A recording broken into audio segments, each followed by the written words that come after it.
Salut! Aujourd'hui, j'avais envie de vous parler de notre sujet de société et avant toute chose, je voulais juste faire une petite remarque. Il y a des gens, ces derniers temps, dans les commentaires, qui s'impatientent en fait de voir des vidéos sur des revues de produits, etc. Je l'ai déjà expliqué, pour l'instant, je ne souhaite pas continuer d'en faire, pour la simple et bonne raison que je n'achète pas suffisamment de produits pour faire de revues sur des vidéos. Je pense que j'ai fait le tour en termes de maquillage. Pour tous les gens qui attendraient désespérément des revues de produits, ce n'est pas sur ma chaîne que vous en trouverez dans les prochaines semaines, voire dans les prochains mois. Je ne suis pas dans l'optique d'acheter pour acheter pour faire des vidéos et je ne fais pas de partenariat avec des marques. Donc je préférais faire à nouveau cette petite parenthèse parce que j'ai l'impression que ce n'est pas forcément clair pour tout le monde. En ce qui concerne cette vidéo, le point de départ a été tout simplement cette photo que vous voyez à l'écran de moi avec 18 kilos en moins. Et en fait, il y a quelqu'un qui m'a fait la remarque suivante: finalement, on n'est jamais assez maigre. Et quand j'ai entendu ça, je me suis dit, il faut absolument que je vous en fasse une vidéo, j'ai des choses à vous dire. Premièrement, ce que je voudrais faire remarquer, parce que généralement c'est un problème beaucoup plus féminin que masculin, même si les hommes ont également droit à des remarques, mais généralement c'est plutôt les femmes. Est-ce que vous aurez déjà remarqué donc que quand on considère une femme trop mince, on va parfois lui dire, dis donc tu pourrais manger un peu plus parce que tu fais pitié, et quand on considère qu'une femme a trop de rondeur, faudrait peut-être arrêter de manger et perdre un petit peu de poids. Ça me renvoie donc à la vidéo sur les enfants, où je vous remercie pour tous vos commentaires et votre bienveillance, des gens qui m'ont dit finalement t'as pas d'enfant, on te pose des questions, et des fois quand t'as un enfant on te demande pourquoi t'en fais pas deux, quand t'en as 3 ou 4 on te dit que c'est fait juste pour les allocs. En fait, la société, les gens ont toujours quelque chose à dire, quelque chose à redire, un jugement à porter sur ce qu'on fait ou sur ce qu'on dit. Je me rappelle, pour la petite anecdote, que quand j'étais petite, on me disait que j'étais une fausse maigre, un peu comme à l'heure actuelle, parce que j'avais un visage fin et le reste du corps un peu plus potelé. Mais j'étais pas costaud, j'étais un petit peu rondelette quoi, on va dire. Évidemment, en grandissant, je me suis affinée, et vers l'âge de 20 ans, en témoigne un petit peu cette photo, peut-être que ça vous donnera une idée, j'avais vraiment des kilos en trop, je faisais probablement une taille 42-44, et j'avais des rondeurs, des formes, du ventre, des hanches, de la poitrine. Mon père, qui ne supportait pas les femmes qui avaient des formes, je peux vous dire que j'en ai pris plein la gueule. J'ai pris des remarques sur mon poids et sur mon apparence physique, c'était hallucinant. Aucun de mes petits copains ne m'avait jamais fait aucune remarque sur mon poids. Au contraire, c'était toujours un regard bienveillant, gentil, etc.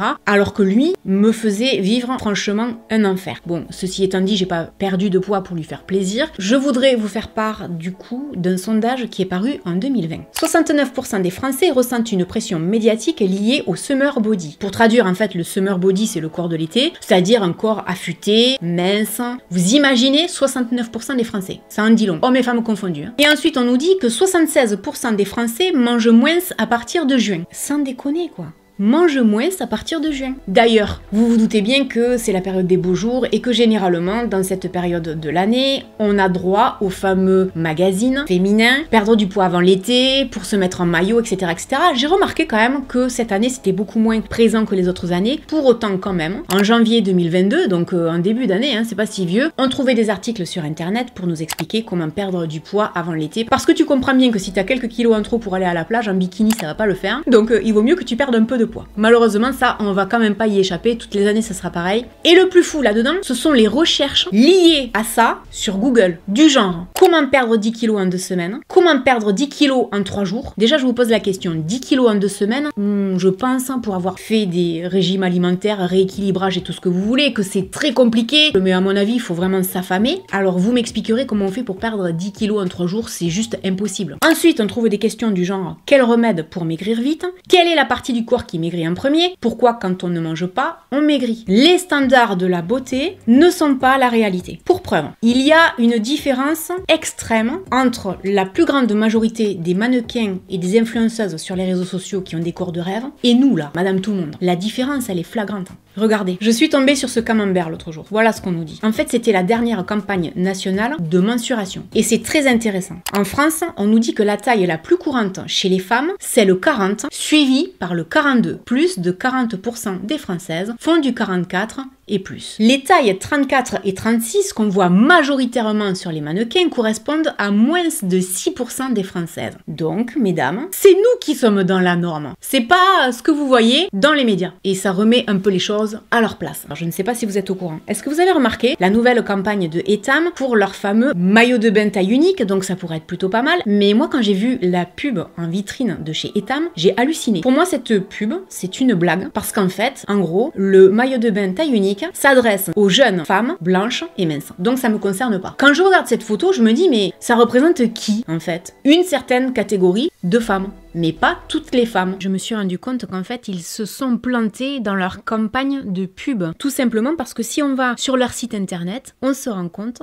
que effectivement, il y a des femmes de toutes les tailles. Sauf que si on prend la photo de départ qui est affichée dans les magasins, c'est cette fameuse image des 3 jeunes femmes minces. Et c'est dommage que Etam soit passé à côté. La publicité ne va s'adresser qu'aux femmes qui font du 34 au 44. Peu importe la couleur de peau, mais par contre, vous remarquerez quand même qu'il n'y a pas de femmes de mon âge, c'est uniquement la jeunesse. Si on veut vendre un maillot de bain taille unique, on met un peu tout le monde, quoi. Et ça, pour moi, ça fait partie des choses qui nous font culpabiliser et qui nous font dire, quand on voit ça, que en fait, inconsciemment, on regarde l'image, ah oui, c'est une taille unique, mais pour y rentrer, il vaut mieux que je sois mince, quoi. Il est là le problème, en fait. On perçoit toujours une image qui ne se rapproche pas de la réalité. Je me sens grosse. Grosse parce que quand je vois effectivement toutes ces pubs avec que des filles minces, ça me renvoie l'image que je ne suis pas assez mince. Et c'est problématique. Parce que combien de fois on aura vu en magazine, notamment des stars, en maillot de bain, être la cible des paparazzis et magazines en tout genre, ultra malveillants, qui vont vous dire « Regardez, elle a de la cellulite, regardez, elle a pris des kilos, ou regardez son extrême minceur, etc. etc. » Ce qui m'amène à vous parler de cette photo de Hilary Duff en 2017, et j'avais trouvé cette remarque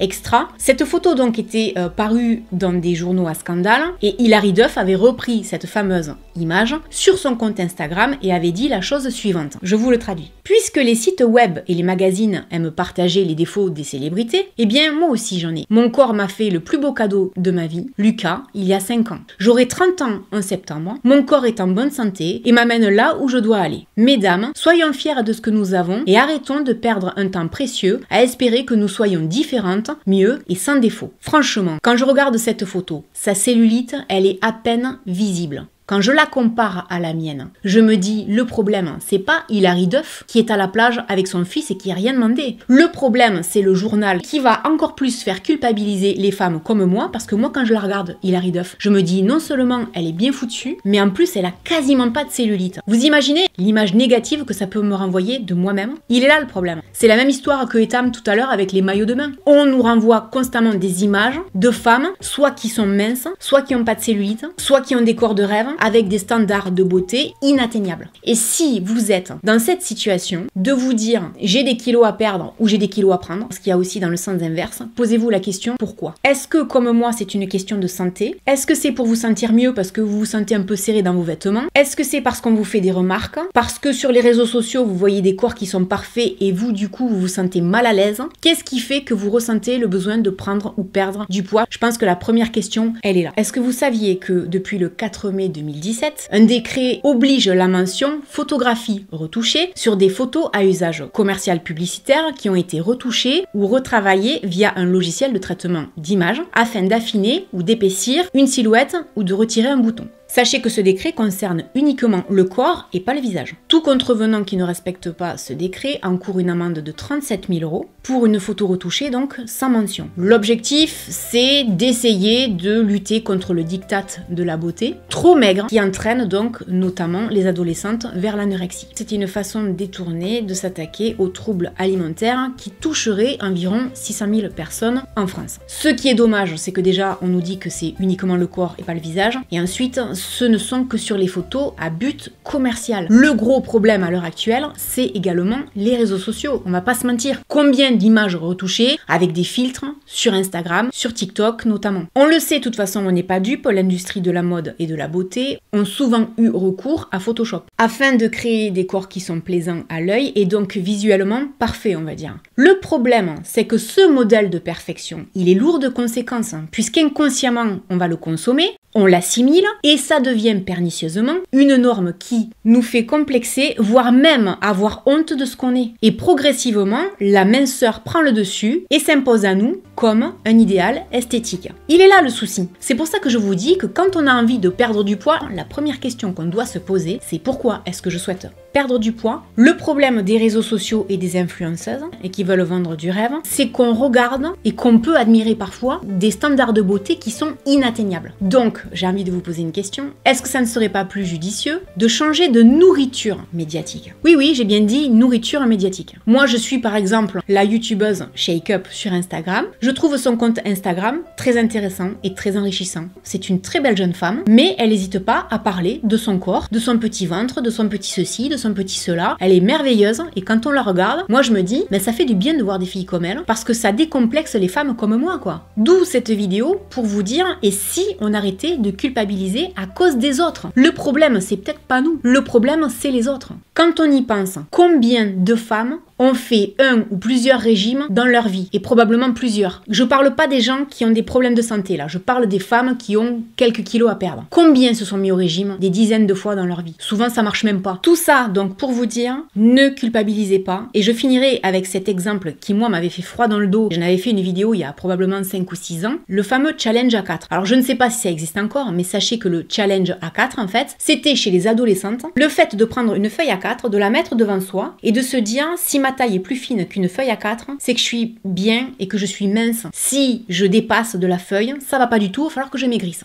C'est vachement grave. Et des challenges comme ça, il en existe tous les ans, tout le temps, pour vous faire comprendre que vous n'êtes jamais assez mince, voire jamais assez maigre. Faites attention et prenez conscience que ce que vous voyez dehors, dans les journaux, dans les médias, sur les réseaux sociaux, souvent c'est touché, c'est trafiqué, ce n'est pas la réalité. Je suis la réalité. Je suis une femme avec un peu de ventre aujourd'hui parce que je suis ballonnée. J'ai des kilos en trop. Je suis pas quelqu'un de retouché par Photoshop parce que si je passe devant vous dans la rue, vous allez bien voir que ma peau, elle est ce qu'elle est, j'ai pas vraiment d'imperfection sur le visage en termes de boutons, de crevasses, de choses comme ça. J'ai une peau qui est plutôt bien, mais par contre, mon corps, eh bien, il est loin d'être parfait. Je suis donc Madame Tout-le-Monde. J'aimerais bien que vous tous, là, qui êtes comme moi, des gens normaux, on apprenne à accepter qui on est et surtout qu'on se dise qu'on fait partie de la norme. Donc voilà, c'était une vidéo pour expliquer différentes choses. J'en ai vraiment marre et c'était pour moi important de vous raconter ça aujourd'hui dans cette vidéo. Ne culpabilisons pas parce qu'on a du ventre, parce qu'on a de la cellulite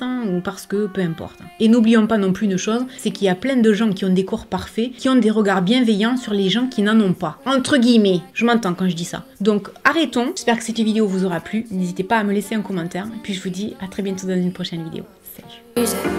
I made room for you in here.